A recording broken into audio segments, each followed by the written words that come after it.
Okie dokie, bud. Oh, Jesus Christ, I'm gonna throw up. Alright, what's up, y'all? Today we're gonna be making some pancakes, i.e. slam cakes, the specific variety of which, protein pancakes. And I know what you're gonna say.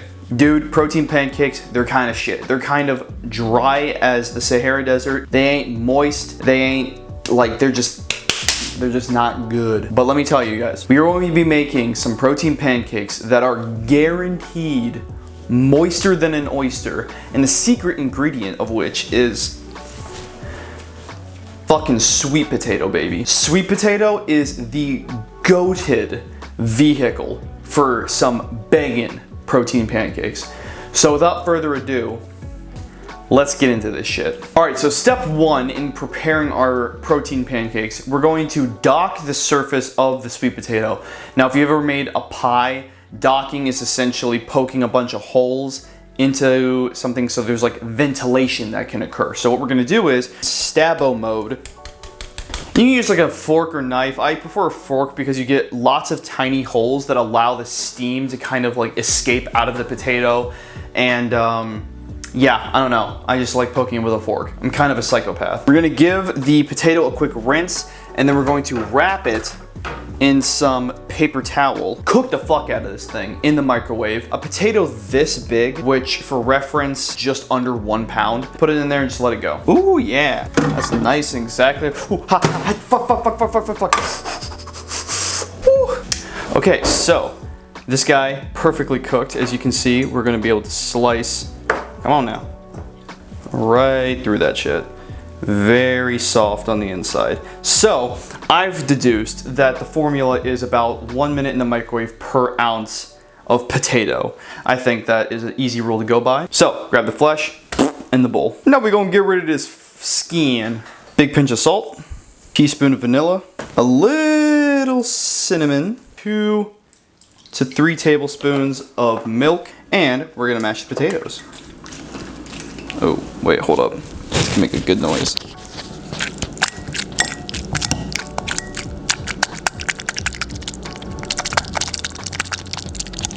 Yeah, bud. Okay, once your potatoes look nice and mashed up, you start to add the other shit. Do 2 whole eggs and 2 egg whites. Last one. Okay, so we're gonna grab a, oh, you're there now. Okay, we're gonna grab a whisk, and we're just gonna beat the ever-living fuck out of this shit. All right, there we go.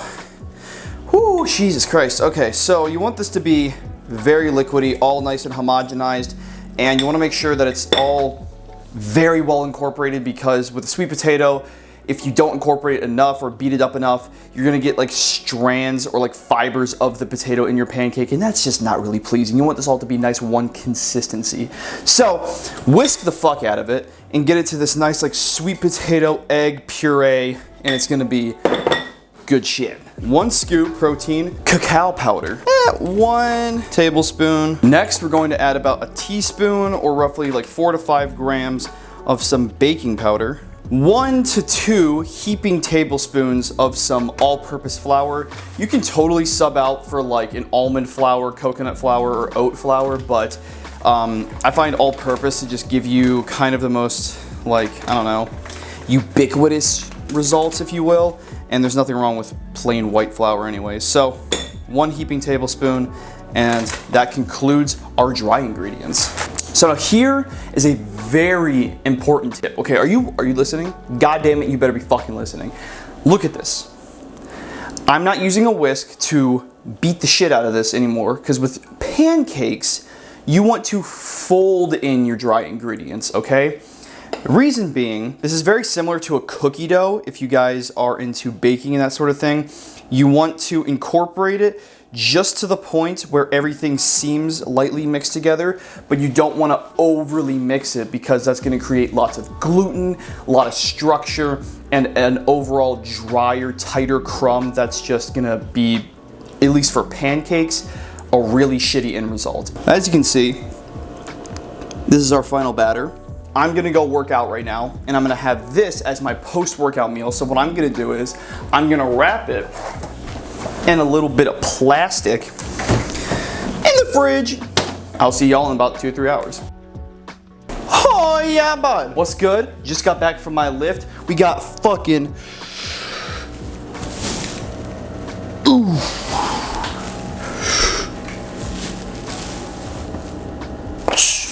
Nice and fucking juicy. I'm pretty hungry now. So, we are going to whip up some nice flapjacks. Now, I took my batter out of the fridge. It's been sitting on the counter for about like 2 minutes now. I have my cast iron skillet preheating on the burner at about a 4 out of high, which is pretty much just medium low heat. And I highly recommend, in order to get, you know, perfectly even cooking for your pancakes, it is ideal to preheat your cast iron skillet or your nonstick pan for, at the bare minimum, 5 minutes before you start cooking, but ideally more closer to like 8 to 10 minutes. That way, you know, the surface of the heating vessel or whatever is going to be completely evenly heated or preheated, or it's gonna have the same fucking temperature all the way around, and that way your pancake is not gonna be super hot in the middle and like not cook on the edges, you know what I mean? So just preheat your shit and let's make some pancakes. Welcome to the skillet. Oh fuck, that's hot. Non-stick spray, and we're just gonna give this a nice little lubrication. Like that's probably like 3 tablespoons worth of batter right there. I'm probably gonna do like 3 of those. Yes, sir.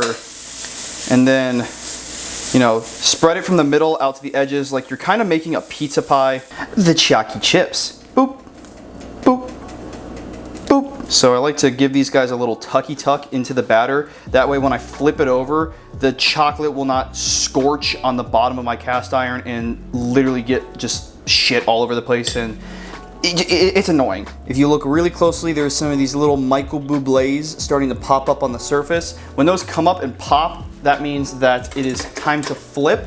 So we're gonna get a nice little rubber spatula, go around the edge, boop, bam.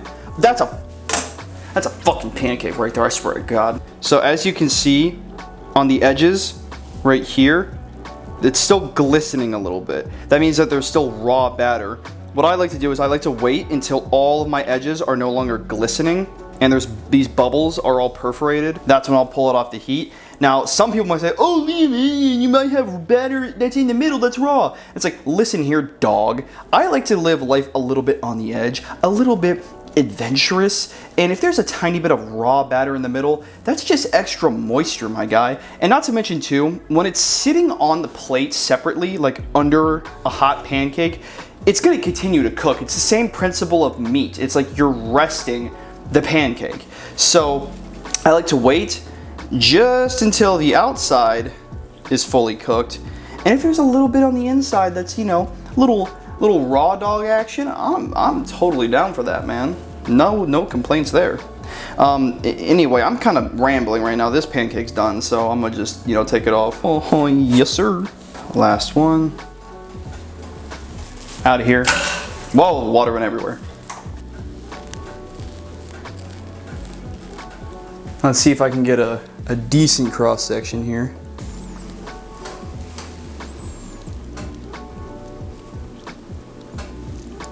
Look at that. That is fluffy interior. Let's give this a bite. Sop up that syrup. Oh my gosh, huh? I'm gonna take this to the bedroom.